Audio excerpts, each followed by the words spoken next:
Hoje nós vamos aprender como sermos governados por esse rei. E na semana passada nós aprendemos quem é o nosso rei. A pergunta era essa: quem é o nosso rei? E realmente Jesus tem que ser o nosso rei. E nós aprendemos e vimos os perigos de muitas vezes ter outros reis na nossa vida, governando o nosso coração e as nossas atitudes. E se os irmãos quiserem rever, a mensagem está lá no YouTube da igreja. Irmãos, hoje nós vamos ler e aprender sobre a soberania desse rei. Então, porque Jesus deve ser esse rei da glória, esse rei poderoso em nossas vidas. E aí Mateus 21, está relatado aqui que nós estamos em Mateus indo para a última semana do Senhor, antes da crucificação e da ressurreição. E em Mateus 21 vai então relatar para nós, irmãos, a entrada triunfal de Jesus. Todos acharam? Mateus 21, a partir do versículo 1, vai dizer assim, irmãos: quando se aproximaram de Jerusalém e chegaram a Betfagé, ao Monte das Oliveiras, Jesus enviou 2 discípulos, dizendo-lhe: vão ao povoado que está diante de vocês, logo encontrarão uma jumenta amarrada, com um jumentinho ao lado. Desamarre-os e traga-os para mim. Se alguém perguntar algo, digam-lhe que o Senhor precisa deles e logo os enviará de volta. Isso aconteceu para que se cumprisse o que fora dito pelo profeta: digam à cidade de Sião: eis que o seu rei vem a você, humilde e montado no jumento, num jumentinho, cria de jumenta. Os discípulos foram e fizeram o que Jesus tinha ordenado. Trouxeram a jumenta e o jumentinho e colocaram sobre ele os seus mantos, e sobre este Jesus montou. Uma grande multidão estendeu seus mantos pelo caminho, outros cortavam ramos de árvores e os espalhavam pelo caminho. A multidão que ia diante dele e os que o seguiam gritavam: Hosana ao filho de Davi, bendito é o que vem em nome do Senhor, Hosana nas alturas. Quando Jesus entrou em Jerusalém, toda a cidade ficou agitada e perguntava: quem é esse? A multidão respondia: este é Jesus, o profeta de Nazaré da Galileia. E Jesus entrou no templo e expulsou todos os que ali estavam comprando e vendendo, e derrubou as mesas dos cambistas, as cadeiras dos que vendiam pombas, e lhes disse: está escrito: a minha casa será chamada casa de oração, mas vocês estão fazendo dela um covil de ladrões. Os cegos e os mancos aproximaram-se dele no templo, e ele os curou. Mas quando os chefes dos sacerdotes e os mestres das leis viram as coisas maravilhosas que Jesus fazia, e as crianças gritando no templo: Hosana ao filho de Davi, ficaram indignados e lhe perguntaram: não está ouvindo o que essas crianças estão dizendo? E Jesus respondeu: sim, mas vocês nunca leram? Dos lábios das crianças e dos recém-nascidos suscitaste louvor. E deixando-os, saiu da cidade para Betânia, onde passou a noite. De manhã cedo, quando voltava para a cidade, Jesus teve fome, e vendo uma figueira à beira do caminho, aproximou-se dela, mas nada encontrou a não ser folhas. Então lhe disse: nunca mais dê frutos. E imediatamente a árvore secou. Ao verem isso, os discípulos ficaram espantados e perguntaram: como a figueira secou tão depressa? E Jesus respondeu: eu asseguro que se vocês tiverem fé e não duvidarem, poderão fazer não somente o que foi feito à figueira, mas também dizer a este monte: levante-se e atire no mar, e assim será feito. E tudo o que pedirem em oração, se crerem, vocês receberão. Até aí, irmãos. Jesus, obrigado pela tua palavra. Obrigado, Pai, porque o Senhor está aqui. Obrigado pela oportunidade, ó Pai, que temos de juntos aprendermos mais de Ti. Pai amado, ministra, Pai, a Tua palavra aos nossos corações, ensina-nos. Pai amado, o que o Senhor quer falar conosco hoje? Ministra, Pai, nos corrija, nos exorte, nos motive, nos levanta, nos disciplina, enfim, ó Pai, o que o Senhor quer falar com a gente? Que cada um daqui, ó Pai, saia fortalecido no Senhor, que os nossos olhos sejam abertos, a nossa mente seja aberta, iluminada com a Tua palavra, nossos corações sejam transformados e essa palavra seja realmente transformadora na vida de cada um, Pai. E nós oramos a Ti, Pai, que assim ocorra, em nome de Jesus. Amém. Irmãos, aqui é uma época da festa da Páscoa. E a Páscoa, irmãos, tinha uma curiosidade. A Páscoa era o prazer dos judeus e o desespero dos romanos. Tinha essa questão. Por um lado, o país estava em festa, Páscoa. Por outro lado, os romanos, os soldados, ficavam bem incomodados, porque a festa para aqueles e o medo de uma insurreição para os judeus. Os judeus tinham medo do povo se revoltar. E porque eles tinham, na festa, ia proclamando uma questão também da vinda do Messias, enfim. E foi nessa maior festa pública dos judeus que Jesus se dirigiu-se a Jerusalém para morrer. E ele, interessante, nesses dias, irmãos, ele desejou que toda a cidade ficasse sabendo. Porque esse é um fato interessante. Já parou para pensar na Bíblia? Tantas e tantas vezes, Jesus fez algo, irmãos, muito assim, era a pessoa e Jesus. Quando, por exemplo, Jesus estava ali no poço com aquela mulher samaritana, ele e a mulher. Não tinha, irmãos, uma grande multidão, mas agora havia uma grande multidão. Muitas vezes, Jesus até mesmo, irmãos, falava assim: vá, a tua fé te salvou, mas não conte para ninguém, o que não adiantava nada, o pessoal tudo saia falando, né? Mas agora aqui Jesus queria algo público, porque, irmãos, a hora chegou. Jesus entra em Jerusalém não para evitar a morte, mas para se apresentar como o Cordeiro de Páscoa. Jesus está entrando ali, Jesus está declarando: ei, eu sou esse Messias. Eu estou vindo para morrer em favor do povo. E o impacto também público, né? Porque diferente de outros momentos, Jesus não pediu segredo. Aqui ele chama a atenção de todos, irmãos. Indo para Jerusalém não tinha como não chamar a atenção. Chamou a atenção das autoridades, dos judeus, dos gregos, dos romanos. A cidade santa estava prestes então para ver o seu rei, o soberano rei. E hoje, irmãos, sobre a soberania do Rei Jesus, nós vamos aprender então para que entre o Rei e vivermos o reinado de Jesus em nossas vidas, é necessário a gente aprender aí 3 princípios importantes. Primeiro dele, a entrada do soberano Rei. Dá uma olhadinha aí no verso 25, irmãos, que vai dizer assim: digam à cidade de Sião, eis que o seu Rei vem a você, humilde e montado no jumentinho, cria de jumenta. E aqui, irmãos, o Rei soberano. E eu gostaria até de perguntar para vocês, irmãos, como você imaginaria um Rei soberano entrando no lugar? Seria montado no jumento? Ou seria com todo o glamour? Não seria, irmãos, com todo o glamour? Não seria, irmãos, no caso aqui na época deles, né, com o melhor cavalo, com o melhor isso, com toda a pompa, exército nas ruas saudando? Irmãos, por muito menos, quando eu tenho aqui no nosso país, né, por exemplo, essas datas festivas como 7 de setembro, não é assim?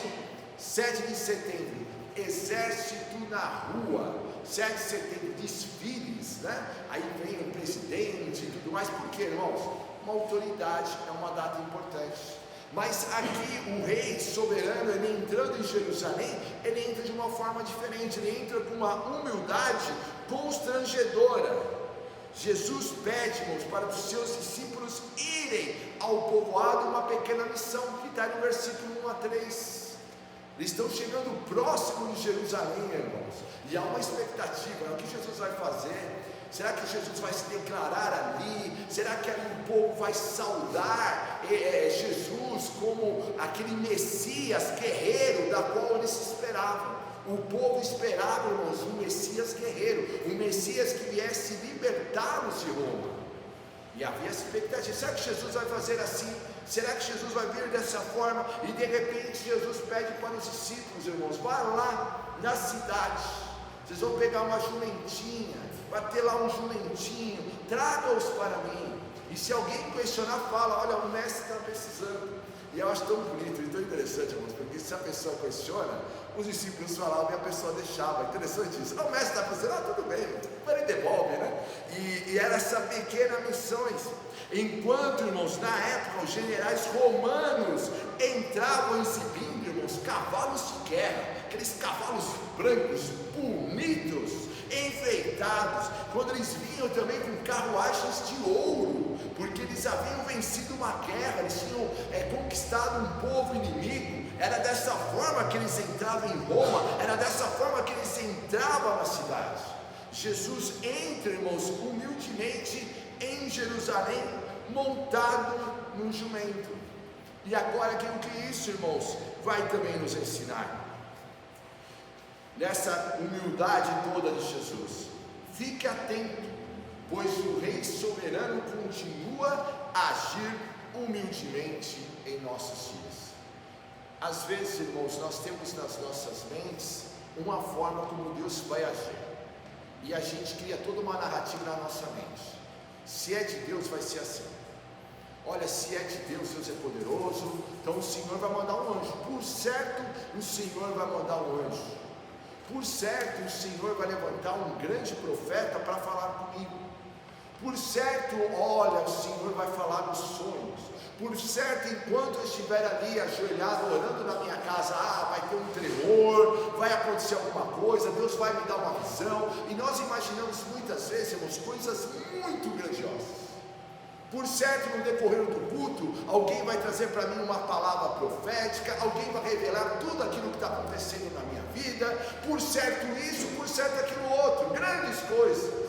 Mas Jesus continua, irmãos, agindo humildemente em nossos dias. Às vezes, irmãos, são detalhes, às vezes Deus já até respondeu a nossa oração e às vezes nós não percebemos.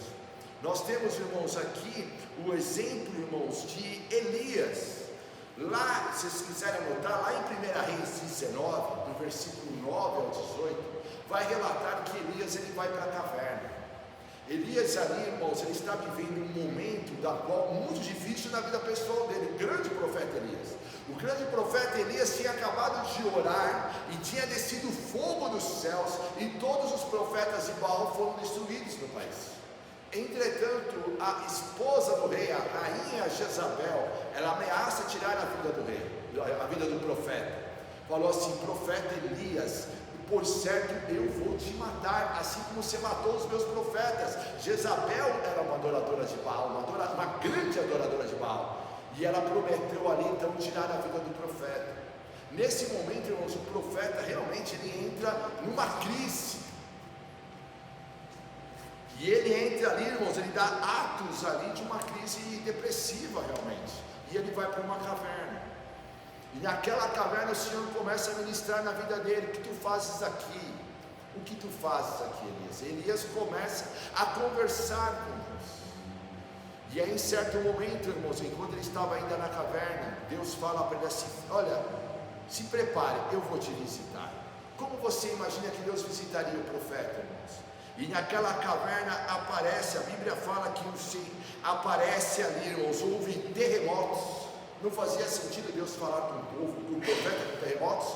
Um grande terremoto, tremor de terra, Deus chegou, por certo Deus chegou. Mas o profeta fala: não é, Deus não está nisso, Deus não estava no terremoto. Houve também, irmãos, ali enquanto ele estava na caverna, ventos fortes. Imagina aquelas rajadas de vento fortíssimo, 80, 100 km por hora, mas Deus não estava. Enquanto ele estava na caverna, veio fogo também. Por certo agora está vindo fogo, toda essa questão. de repente uma sarça ardente. Não, Deus estava no fogo. Vai dizer que Deus estava numa brisa suave. Aí o profeta se curva e ali Deus ministra no coração dele. Às vezes pequenas coisas, irmãos. Eu aprendi, irmãos, sabe que na minha vida pessoal o cobertor é curto, né? Isso é, né? Você puxa de um lado, falta do outro. A nossa rede de apoio de relacionamento familiar não é tão grande. Mas quando os meus pais estiveram doentes e eu precisava de uma rede de apoio, Deus levantou anjos. Eu poderia, e eu consegui, irmãos, eu glorifico a Deus por isso, porque o Senhor me revelou: olha, eu estou enviando anjos para você. E mandou mesmo, levantou pessoas, irmãos, porque era impossível estar. Teve momentos, né, que os dois estavam internados. Como visitar os dois numa UTI, irmãos? Tem os dois internados. Mas o Senhor levantou pessoas para me ajudar nisso, para estar com eles, irmãos, nos momentos também que eu precisava de apoio, né? E ficarem com eles, anjos. E eu queria que você pensasse: quais são os anjos que o Senhor tem colocado na tua vida? Quais são os livramentos? Pessoas que Deus tem te levantado, talvez no teu trabalho, para te abençoar, irmãos. Quantas vezes, eu lembro quando eu iniciei a minha carreira, né, no lugar onde eu trabalho, Deus colocou um anjo, irmãos, porque a moça teve, hoje eu trabalho novamente com ela, mas ela teve toda a paciência do mundo, irmãos, comigo, toda a paciência do mundo. E assim, um anjo, ela fez um papel ali de uma irmã mais velha. Quais são, irmãos, as pessoas que o Senhor tem colocado? Às vezes o Senhor tem nos respondido, sabe, irmãos, com tanta simplicidade, mas nós estamos querendo um glamour.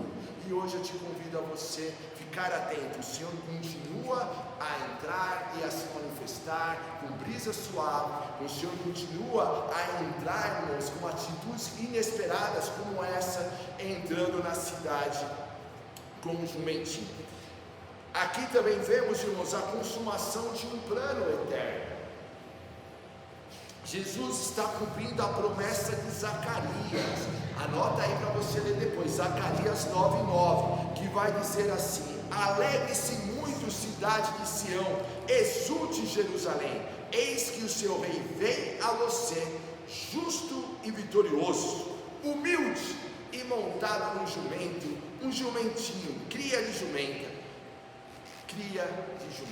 Irmãos, ali o Senhor, quando Ele está entrando, e para todos ali que conheciam um pouquinho o Velho Testamento, mestres da lei, os fariseus, eles entenderam, eles lembraram da profecia, irmãos.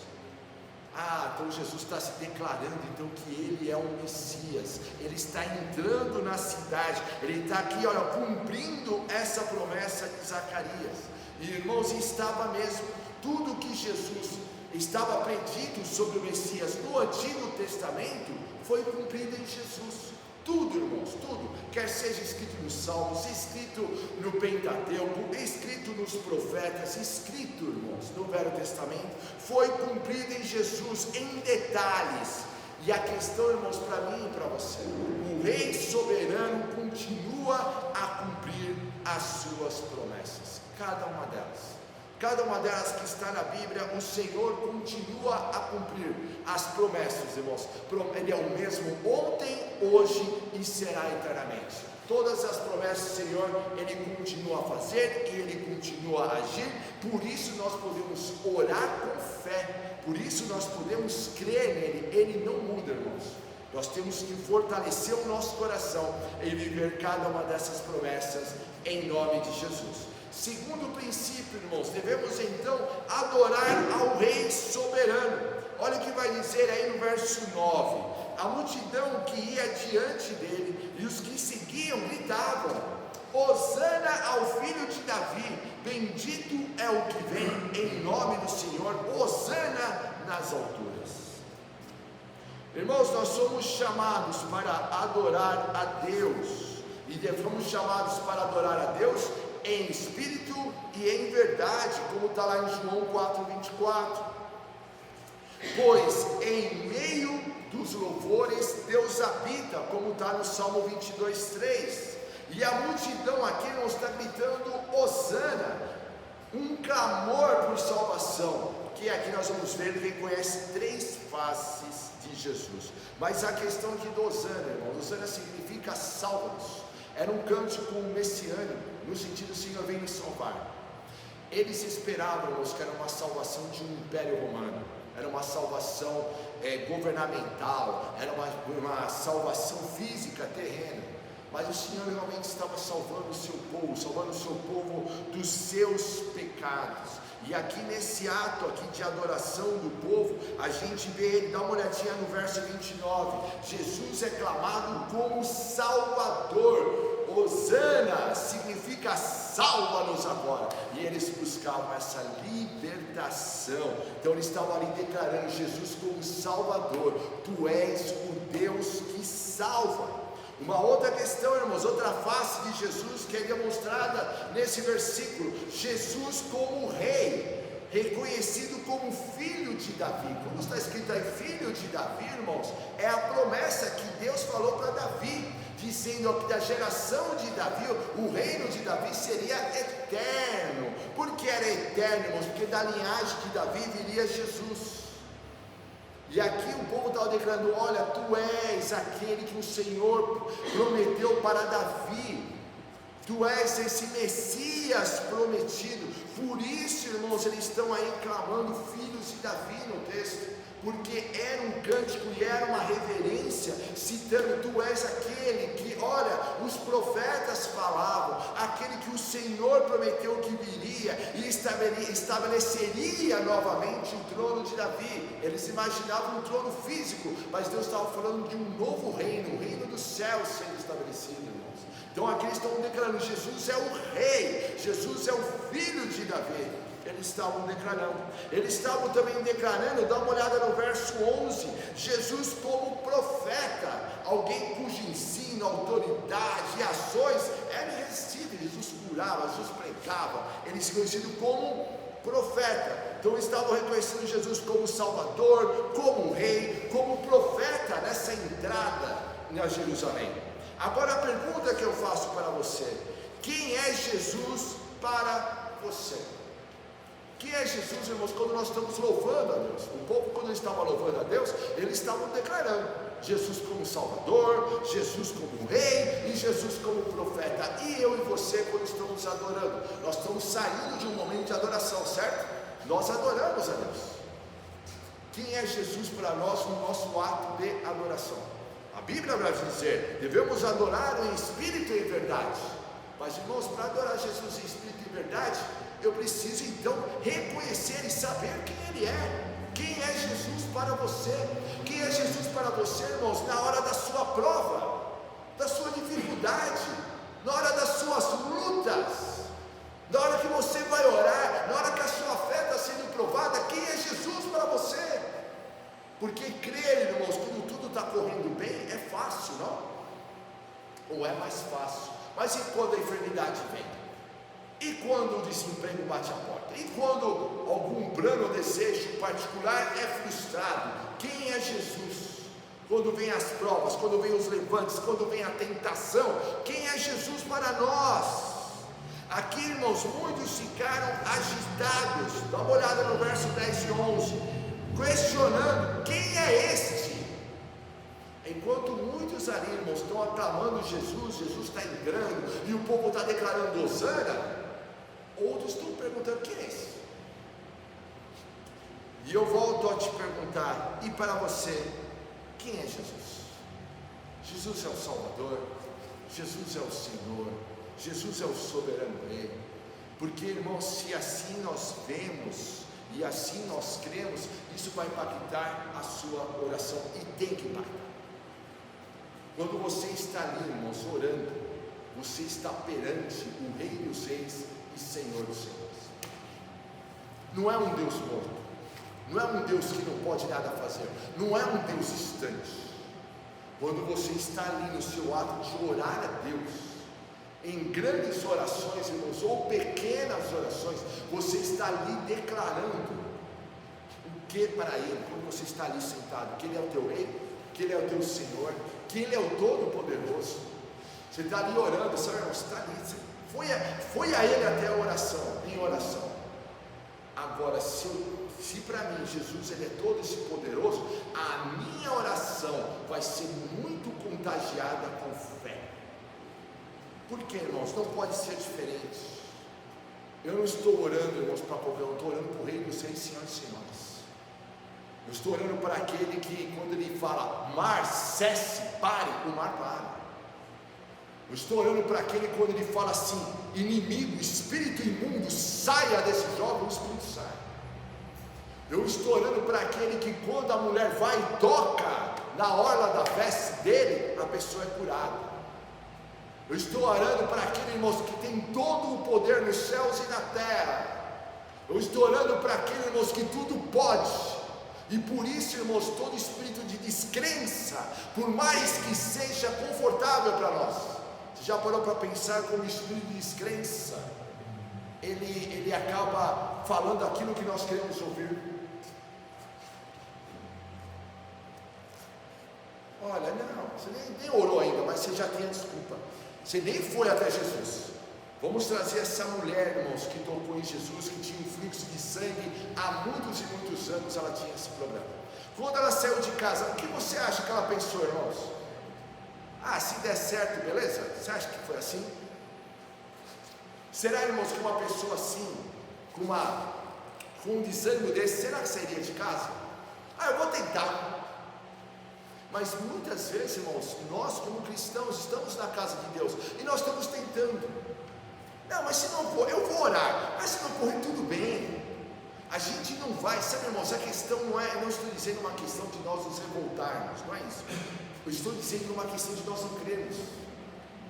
A gente nem orou ainda, irmãos, mas a gente tem medo. E hoje eu gostaria, irmãos, que nós questionássemos um pouquinho isso e a gente pensasse como estão as nossas orações. Estou crendo, Deus está comigo, olha, Deus está aqui do meu lado. Nós conversamos sobre isso no culto na casa da Jaque, né? Deus está aqui do meu lado. Isso tem que nos influenciar, irmãos. Se Deus está do meu lado, se eu estou buscando a Deus, e o Senhor é o Deus da qual eu tenho servido, eu tenho orado, eu tenho caminhado, eu sou filho, eu faço parte desse reino, as minhas orações têm que ser, irmãos, transbordando de fé, amor e graça. Agora, vai acontecer, irmãos, tem uma parte que é dele, mas a nossa parte é se entregar totalmente. Jesus, tu és poderoso para mudar essa situação. Teve uma vez, irmãos, contando aqui só para te provocar, tá bom? Irmãos, eu estava voltando, irmãos, né? Estava namorando a época, e a época já tinha se convertido, glória, né? E a gente, uma época, irmãos, ali que a gente ia numa igreja aqui no centro da cidade, e um frio, irmãos, e nós não tínhamos carro. Então era aquela alegria, né? De aguardar ônibus no tempo, naquele frio na cidade. E eu vinha lá aguardando, glória. Mas com o coração, irmãos, cheio de fé. Aí eu chego em casa, né? Orávamos aqui no Guarará. Eu chego em casa e a senhora, minha mãe, está lá no sofá, irmãos, com aquele. É colete que chama já, aquele negócio que coloca. Oi? Não, aquele. Não, é aquele negócio de gesso, sei lá, aquele treco lá. E a minha mãe doía até, irmãos, até para respirar, a dona Célia sentia dor naquele negócio aqui assim. Irmãos, eu acabei de vir no culto, coração cheio de fé, no meu auge dos meus 20 e poucos anos, e eu vou lá e falo, mãe, não, mas peraí, eu vou orar. E ali eu comecei a orar, irmão, olha, ainda bem que Deus ouve as nossas loucuras. E eu comecei a orar para minha mãe, e eu comecei lá, em nome de Jesus, e eu orando, irmãos, eu nem saberia colocar depois, mas eu comecei a tirar aquele treco da minha mãe. Irmãos, mas instantaneamente, sem brincadeira, para a glória de Deus, a dona Célia ficou curada, a senhora minha mãe. E ela, uau! Irmãos, e é isso, muitas vezes eu oro, eu falo, Jesus, essa fé é belíssima, assim, eu quero ter cada vez mais. Nós temos que ter essa fé, não foi aquela questão, sabe, irmãos, de orar, vamos orar, mas a senhora está aí, isso não é errado, a senhora toma, não, irmãos, é aquela questão assim, ó, eu vim da sua casa. Eu estou debaixo dessa palavra que eu acabei de aprender hoje no domingo e eu quero ver na minha casa. Eu quero ver esse poder. E para mim ali Jesus era... Quem era Jesus para mim ali? Jesus para mim ali era o Deus que cura. O Deus que dá uma ordem, tudo é transformado. Então para mim tirarem um negócio, a sua atitude é óbvio que eu tenho que tirar. Porque é óbvio que ela vai ser curada. E eu gostaria, irmãos, que nós começássemos a ter atitudes de fé. Para que o reino espiritual, irmãos, venha a ser o mover, o poder de Deus no nosso meio, da forma que venhamos viver, irmãos. Aqui nós temos mais uma semana fora essa, mas ali já no novo local, irmãos, milagres, poder, manifestações de graça, porque o Senhor é o mesmo ontem, hoje, para sempre. O que ele fez lá no passado, é o que ele fez nos tempos bíblicos, ele fez no passado e continua fazendo hoje, e vai fazer amanhã, sempre haverá. Então, quem é Jesus para você? Agora, irmãos, tem uma questão, e Jesus vai, o capítulo vai continuando, e dá uma olhadinha aí no versículo 13. Jesus, irmãos, ele poderia ter ido, ele foi buscar um reino terreno? Não, ele não vai para o trono, ele vai para o templo. Ele não vai ali tirar, onde está ali o imperador, eu vou destronar o imperador, eu vou derrubar agora o governador, eu que vou sentar lá. Não, Jesus vai para o templo, e chegando ali no templo, irmãos, ele vai ver algumas situações. Olha o que vai dizer no verso 13: ele disse, está escrito, a minha casa será chamada casa de oração, mas vocês estão fazendo dela um covil de ladrões. E aqui, irmãos, tem uma questão bem interessante, não? Que é, irmãos, a inspeção de Jesus. Jesus vê, irmãos, além dos rituais religiosos. Jesus está aqui, ele está olhando, irmãos, desde a nossa adoração, e ele está olhando, ele está sondando os nossos corações. Se entrasse, irmãos, qualquer pessoa aqui poderia falar assim: nossa, nem energia elétrica esse povo tem, nem um microfone. E é verdade, cadê o microfone? Nós já levamos tudo para lá, está sem. Jesus não vê dessa forma. Jesus nessa noite, irmãos, e assim vai ser também no próximo domingo. Irmãos, Jesus não está olhando para isso. Jesus sondou os nossos corações e viu, e se alegrou ali, né? O grito do Rafa, toda a criação em Deus, é isso mesmo, toda a criação louvai, né? Irmãos, é ali, cantando e a gente louvando, e vocês adorando a Deus, e Jesus vem tudo isso e recebendo a adoração. Jesus não está olhando, irmãos, para o estereótipo. Muitas vezes, irmãos, nós estamos, irmãos, fazendo nos nossos dias algo parecido, irmãos, com um show do Michael Jackson. Já lembra aquele cara? Ele já morreu já, né? Mas o Michael Jackson, a gente fazia lá o show, o negócio era pá, né? Cheio de luzes. Aí o Michael Jackson estava aqui, ele dava aquele gritinho, que ele dava uns gritinhos, né? E de repente ele aparecia lá do outro lado lá, e aí tem aquele negócio de luz em cima do Michael Jackson, pá. Aí daqui a pouco ele descia, tinha alguma outra coisa, pá, e pá. Michael Jackson, pá, para lá e para cá. Irmãos, Jesus não está olhando para nada disso. Isso pode ser legal, irmãos, para humanos olhar, porque você viu uma queima de fogos no show, você viu luzes, você viu músicos profissionais tocando, você viu isso ou aquilo outro. Mas Jesus está olhando, irmãos, além de tudo isso. Além de tudo isso, irmão, além, irmãos, de uma coreografia que a gente pode pular no meio da nossa adoração, além disso, o homem continua a ver a aparência, mas Deus vê o coração. O homem continua olhando, irmãos, se tem isso, se tem a estrutura, então por certo Deus está lá. Deus continua vendo o coração, como está escrito lá em 1 Samuel 16:7. Jesus sonda os nossos corações e conhece os nossos caminhos, como diz lá no Salmo 139. Ele continua a sondar nossos corações, ele continua a conhecer, irmãos. Então todo um ritual religioso pode enganar-nos a nós mesmos, mas Jesus conhece. Nós podemos, irmãos, olhar aqui e colocar em nós mesmos uma falsa santidade, um palavreado gospel, a roupa gospel, uma atitude meio corretinha, mas Jesus está olhando os nossos corações e conhece as nossas mazelas, conhece as nossas dificuldades e sabe quem é nós, irmãos. Em outras palavras, então, se Jesus está me inspecionando e conhece o meu íntimo, eu tenho que ser sincero com ele e com o outro. Não tem que gerar impostores. Eu não tenho que gerar, irmãos, um personagem para vir ao culto e querer mostrar algo que eu não sou. Eu tenho que estar no ambiente de culto para ser curado, para ser transformado, porque esse Deus Santo está aqui. Nessa noite feliz, nesse santo lugar, nós marcamos esse encontro com esse Deus Santo. E todos os dias, irmãos, o Senhor está nos vendo, olhando os nossos corações. Por isso, irmãos, eu que cresci, né, na igreja, tantas vezes, irmãos, vi pessoas na igreja era uma coisa, uma bênção, ministrando, chegava na escola, eu estudei aqui no Filho Abante, aqui do lado, aqui na Brasília, irmãos, era um outro personagem. Pode enganar a homens, mas jamais enganaremos ao Senhor. E Jesus vai dizer aqui, irmãos, sobre covil de salteadores. O covil, irmãos, lugares onde os salteadores, os ladrões iam para as montanhas da época, e lá eles se reuniam, e lá eles contavam vantagem, e lá eles se sentiam seguros. E Jesus dizendo: olha, vocês estão fazendo da minha casa isso, da casa do meu pai, um lugar onde deixou de ser um lugar de oração, de adoração, um lugar que perdeu o foco. Os salteadores, irmãos, os sacerdotes transformaram o templo em um negócio lucrativo. Por quê, irmãos? Por quê?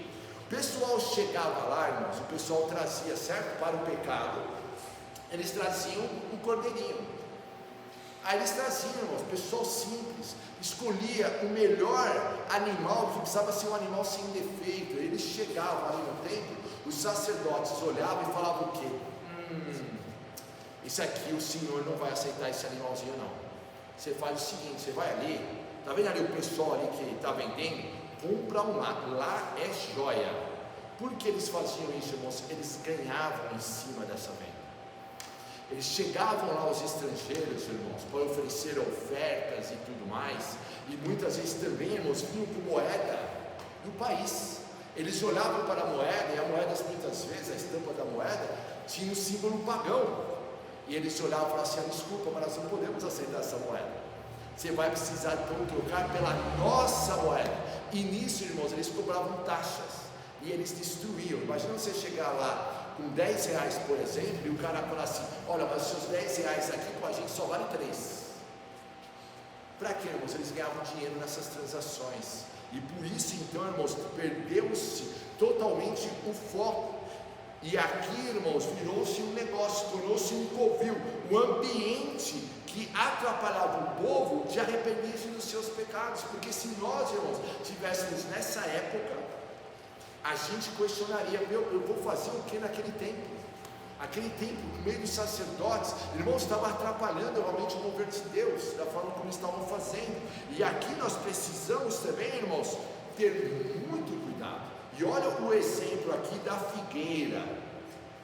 A partir do verso, irmãos, ali 18, um pouquinho mais à frente aí, irmãos, Jesus vai falar, vai ter o exemplo da figueira, que ele vai buscar os figos, né? E ele não encontra o fruto, ele encontra só folha. Jesus buscou frutos na figueira, mas nada encontrou além de folhas, e esta figueira seca diante a ordem de Jesus. E qual é a questão, irmãos, da figueira? O que Jesus está nos ensinando e por que está nesse contexto? Da mesma forma que ele foi no templo e ele achou só folhas e não teve frutos, da mesma forma ele está fazendo uma comparação com a árvore, dizendo para mim e para você. Para quem estava de fora, irmãos, parecia que estava tudo bem. Sacerdotes com a roupa bonita, sacerdotes citando a palavra, sacerdote isso, sacerdote aquilo outro, mas tinha perdido o foco. Muitas vezes, irmãos, a nossa aparência, a folhagem, ela engana. Segundo aí os especialistas, quando a figueira está com folha, normalmente ela tem frutos, por isso que Jesus vai buscar frutos. Às vezes, irmãos, nós podemos também colocar uma folhagem em nós mesmos. E aí quem olha fala: fulano é uma bênção. A rede social provoca isso. Irmãos, a pessoa pode ser o pior pai, mas aí ele vai, bate uma foto com os filhos e bota na internet. Aí todo mundo: que ótimo pai, que ótimo isso, que ótimo. Entende o que eu quero dizer, irmãos? Só aparência. A pessoa pode ser, irmãos, uma esposa assim, relapsa, mas ali vai para o Instagram e posta e faz, todo mundo bate palma. Mas, irmãos, é folhas, é aparência, e nós vivemos uma época de aparência, numa época poste tudo, não importa se é só folhas, mas poste, coloque na rede. Irmãos, colocar na rede não significa, irmãos, que a situação está boa. O que nós precisamos, irmãos, na verdade, olhar para esse texto da figueira e nós fazermos uma autoanálise dirigida por Deus, da qual nós falamos assim: Jesus, olha para mim, na minha vida só tem folha, na minha vida tem fruto, na minha vida eu peguei um templo que sou eu, E esse templo aqui, em vez de ser um templo de adoração, ele se virou também, ele perdeu o propósito de ser. Como está isso, irmãos? As nossas vidas precisam ser frutíferas em Deus, como Jesus vai nos ensinar lá em João 15, versículo 5. Aquele que permanece nele, permanece em Deus, esse dará muitos frutos. O propósito então do templo, irmãos, vamos juntos aí no propósito. A casa de Deus deve aproximar então as pessoas a Deus. Então a primeira questão, o propósito do templo, irmãos, nós como igreja e nós também, irmãos, como templos do Espírito Santo. A primeira questão está no versículo 13. O propósito do templo é ser uma casa de oração. E é isso que nós vamos viver. Nós estamos já vivendo agora e vamos viver ainda mais um novo espaço. Uma casa de oração, irmãos, uma casa onde as pessoas entrem e o ambiente esteja encharcado, transbordando da presença de Deus. Como vai transbordar da presença de Deus, irmãos? Pessoas que oram. Essa tem que ser uma marca da nossa igreja, mas tem que ser uma marca da nossa vida pessoal. Porque, irmãos, aquilo que nós vivemos durante a semana, a gente reflete no domingo. Aquilo que nós vivemos durante a semana, a gente reflete aqui. Então, irmão, se passou uma semana ali no altar, irmãos, buscando a Deus, cara, você vai entrar aqui, cara, você vai transbordando. Você entra já ali, né? Brincando, né? Entra aqui vendo anjos, em vez de mover de Deus. Porque você teve uma semana gostosa com o Senhor. Você mesmo foi essa casa de oração durante a semana. Você esteve ali no altar, ali, irmãos, tempo e fora do tempo, orando ao Senhor, com grandes orações ou orações frases. Você passou o dia conectado com Deus. Devemos ser essa casa de oração. Verso 14, lugar de cura. Aquele lugar que até então era um covil de salteadores. Jesus está ali, limpando a casa. Aí as pessoas se aproximam e são curadas. Quando, irmãos, a casa está limpa, há milagres. Enquanto tem casa, irmãos, a casa está dividida, a casa com falatório, a casa com isso, aquilo, outro, irmão, não corre nada. Pode ter, irmão, pode estar transbordando de gente. A questão é estar transbordando de Deus. Se está dividido, não está transbordando de Deus. É a carne que está reinando, é os nossos próprios desejos, é o diz que me diz, é os falatórios, é a questão, né, de muitas vezes de nada, da insatisfação perpétua, enfim, irmãos. Quando nós também, irmãos, estamos, irmãos, em paz, estamos caminhando com Deus, nós também viramos esse lugar de cura, ora sendo curado, ora sendo instrumentos de Deus para curar o outro. Irmãos, quanto mais nós estivermos próximos do Senhor, mais ousadia você vai ter para orar pela vida do teu irmão. Quando o pastor desafiar vocês, irmão, vai lá, ore. Olha, você está tão andando assim com Jesus que você sabe que não é o teu próprio poder, não é a tua própria isso, aquilo, outro. Você está indo debaixo da autoridade do nome de Jesus, e você vai orar em simplicidade e vai ver milagre. Agora, por que muitas vezes a gente não faz, irmãos? A gente olha para a própria vida e a gente vê, irmão, uma vida bagunçada, e aí a gente não consegue também orar, porque deixa de ser um lugar de cura, porque a gente está cheio de coisas que não tem nada a ver com Deus, e a gente deixou que habitasse o nosso coração. E aqui nós precisamos ter esse lugar de cura, e precisamos ter essa expectativa de cura. Digo para você, tá, irmãos, para ir te provocando. Eu vivi isso, e eu quero que meus filhos vivam, eu quero que vocês vivam. Irmãos, de ir para lugares onde ali ia ter as reuniões de oração, irmãos, eu não tinha dúvida, eu vou ser curado, eu vou ser abençoado, eu saio de lá debaixo da minha bênção. Era quase aquela questão de semente de Jacó mesmo, né? Olha só, deixa o anjo ir embora, esse culto só termina quando eu viver o meu milagre. Porque, irmãos, lugares de cura, e nós vamos viver isso. Dá uma olhadinha no versículo 15 e 16, as crianças começam, irmãos, a ler espontaneamente. Hosana ao filho de Davi, bendito, começa a glorificar. Aí os religiosos começam a reclamar, que é isso? Fala para elas pararem. Aí ele cita, Jesus cita o Salmo dizendo, olha, dos pequenininhos o Senhor vai tirar o perfeito louvor. Eu acho muito bacana, irmãos, porque talvez vocês se vejam como pequenininhos, como criancinhas, como pessoas, não, mas eu ainda, comparado com sei lá quem, a gente não tem dessas, de comparar com sei lá quem, Aí Jesus olha e fala assim: é dos pequenininhos, é de você pequenininho, que o Senhor vai tirar o perfeito louvor, que o Senhor vai usar. Então a igreja tem que ser um lugar de adoração, um lugar, irmãos, normal, do pequenininho ao mais alto, ao maior, ao mais velho, né? Do mais novinho ao mais velho, lugar de adoração. Lugar de adoração, irmãos. É óbvio também que esse lugar de adoração começa na nossa semana, e a gente está ali adorando, ouvindo louvores, adorando a Deus, glorificando a Deus, mesmo em meio às próprias dificuldades. Lugar, irmãos, de fé e milagres, pessoas curadas. Então o texto vai dizer: lugar de fé, lugar de milagres. Agora dá uma olhadinha no verso 21 e no verso, irmãos, 22. E Jesus, irmãos, vai falar assim: os que tiverem fé e não duvidarem, poderão dizer isto para o monte: saia daqui, vai para lá, e será feito. E Jesus termina dizendo: tudo que vocês pedirem em oração será feito. Lugar de fé e de milagres. Nós vamos crescer, fiquem despreocupados. Tu vai crescer e você vai ser instrumento do Senhor para viver milagres e também para, em nome de Jesus, usado por Deus. E você vai orar e vai ver muita gente sendo curada em nome de Jesus. Irmãos, lugar de fé e de milagres. E aqui uma questão de fé, não mais o espírito de descrença.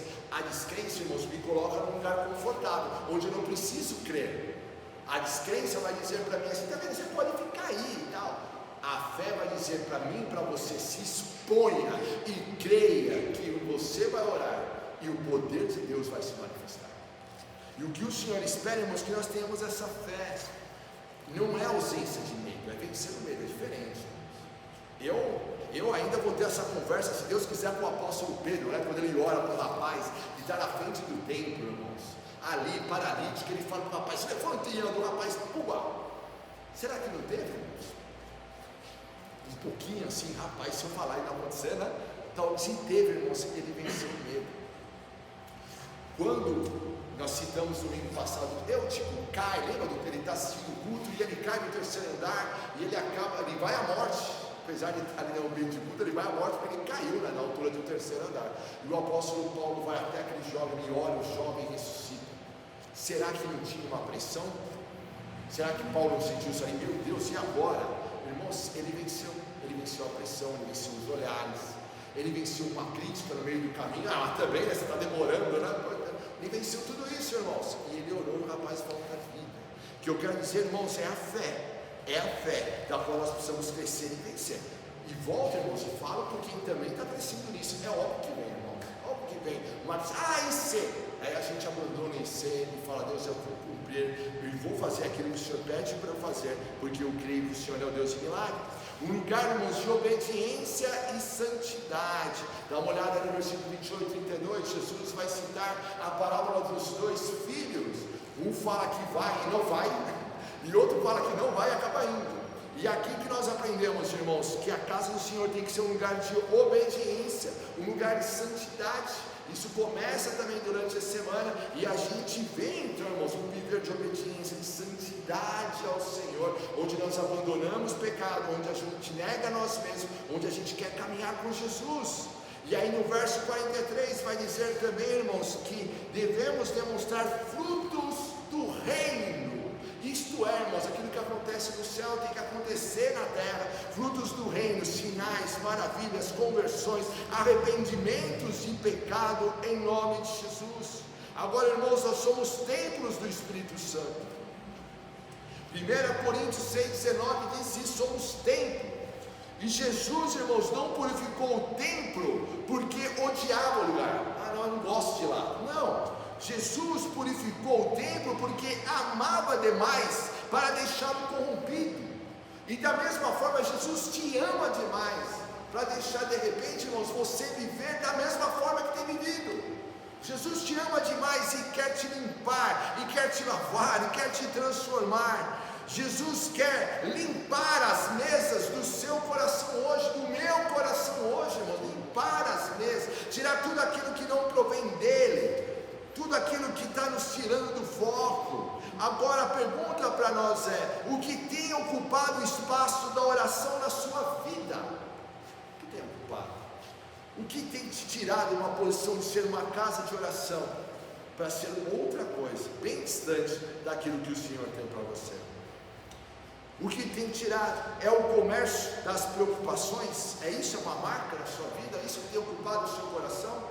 As preocupações desse mundo ou a devoção ao Pai? E aí eu volto, irmãos, para nós finalizarmos. Digam à cidade de Sião: eis que o seu rei vem a você, humilde, e montado num jumentinho, cria de jumento. Fecha teus olhos, por gentileza. O Senhor, irmãos, está nesse lugar, assim como ele entrou na cidade de Jerusalém, ele entrou nesse lugar também. Ele está. E ele faz, irmãos, um convite também para mim e para você. Jesus ainda se aproxima de nós, irmãos, com humildade. Ele não força a entrada, mas ele espera ser aclamado como o Senhor de nossas vidas. Jesus continua a nos dizer: eis que estou à porta e bato. Se alguém ouvir a minha voz e abrir a porta, entrarei até ele, e com ele cearei, e ele comigo. Jesus continua, irmãos, batendo na porta do nosso coração. Continua convidando. Ele não se impõe. Não é claro, aquela questão meio nossa, né? É claro que Jesus mora no meu coração, no seu coração, se a gente pedir para ele entrar. Você já pediu para ele entrar? Você já pediu para ele entrar no seu coração? Ele está à porta hoje batendo. E eu vou fazer uma oração modelo, e se você ainda não fez essa oração, eu te convido a fazer. Faça. Convide Jesus a entrar no seu coração, entregue o seu coração, a sua vida a Jesus nessa noite. É a oração, se você ainda não fez, faça comigo.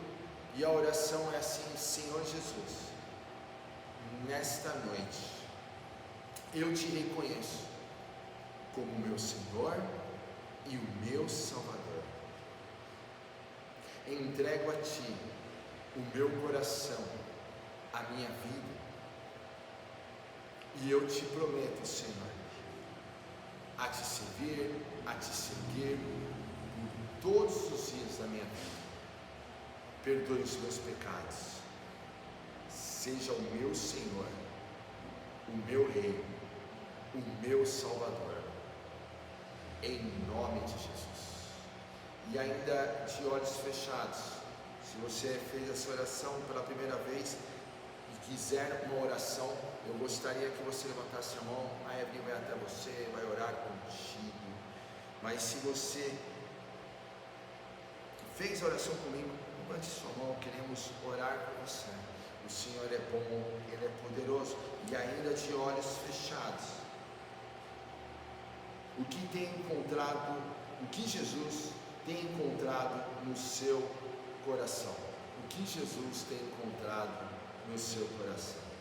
Um lugar de oração ou um lugar ocupado por interesses egoístas e comércio espiritual?